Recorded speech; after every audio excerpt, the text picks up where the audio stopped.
Alors on a besoin d'un demi-verre de graines de lin, on peut le trouver au rayon bio du supermarché ou dans des boutiques bio. 2 verres d'eau de source, un collant ou une chaussette fin de ce style-là et 2 baguettes chinoises.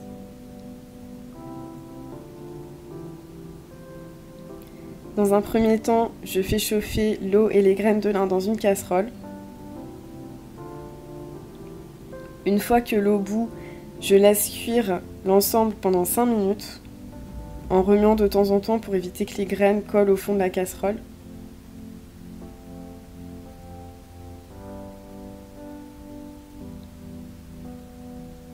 Ça y est, ça commence déjà à être un petit peu gluant. Donc je place la chaussette autour du récipient. Je vous conseille un récipient profond parce que ça va être beaucoup plus facile d'extraire le gel dans ces conditions. Et je verse petit à petit la préparation dans la chaussette. Je vais mettre des baguettes pour extraire le gel.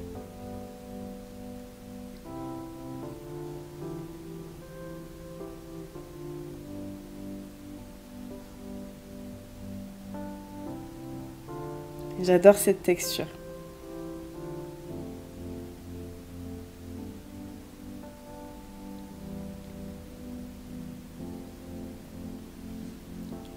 Je verse l'autre moitié de la préparation. Donc là, c'est un petit peu plus épais parce qu'il y a toutes les graines. Donc c'est un petit peu plus difficile à extraire avec les baguettes. Du coup, j'hésite pas à y aller avec les mains.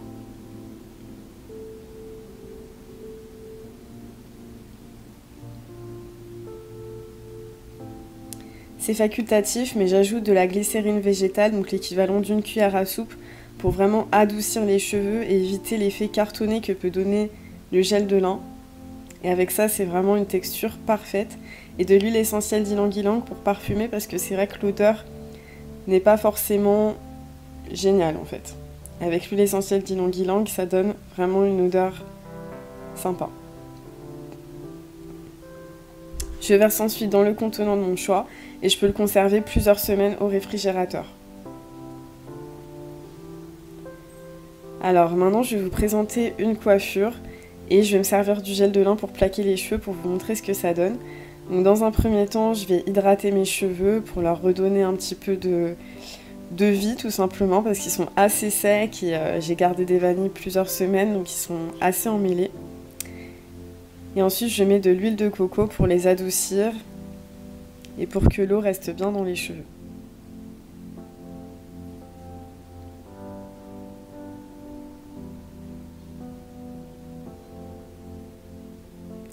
À l'aide d'un lacet que je vais placer autour de mes cheveux, je vais faire un puff, donc une sorte de queue de cheval bien volumineuse.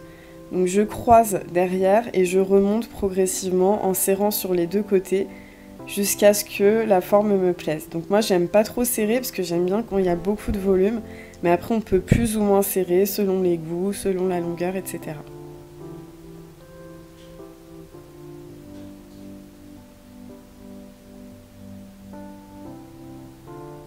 Et je fais un petit nœud pour que ça tienne bien. Donc voilà les cheveux que j'ai envie de plaquer. Donc je vais attacher mes longueurs pour que ce soit plus pratique. Et j'applique à nouveau de l'eau. Donc je trouve ça assez important d'humidifier les cheveux avant de mettre du gel pour vraiment qu'il n'y ait pas trop d'amas et que ça se fonde bien. Et là je prends, on va dire, une pincée de gel de lin. Donc moi c'est des quantités assez généreuses que j'aime bien quand il y a un résultat très net, mais on peut en mettre moins si on veut un résultat un petit peu plus naturel, un petit peu plus léger.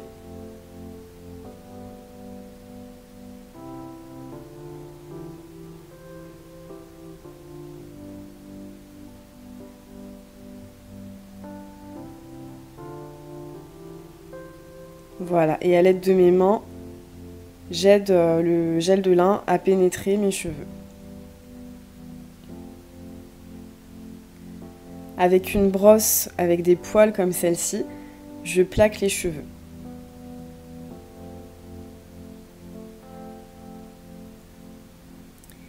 Et une petite astuce vraiment à connaître, c'est que je mets un foulard autour de ma tête, donc j'essaye de bien le serrer. Bon, bien sûr, faut pas se faire mal. Et je le laisse poser pendant une quinzaine de minutes. Ça aide vraiment à plaquer les cheveux. 15 minutes après, je suis prête à enlever le foulard. Et je vous laisse voir le résultat du gel de lin. Je suis vraiment fan, ça marche super bien, c'est facile à faire, c'est économique et c'est surtout très efficace. Comme vous pouvez voir, les cheveux sont bien plaqués et ça dure vraiment des heures et des heures. Toute la journée, vous avez les cheveux bien plaqués. J'aime beaucoup.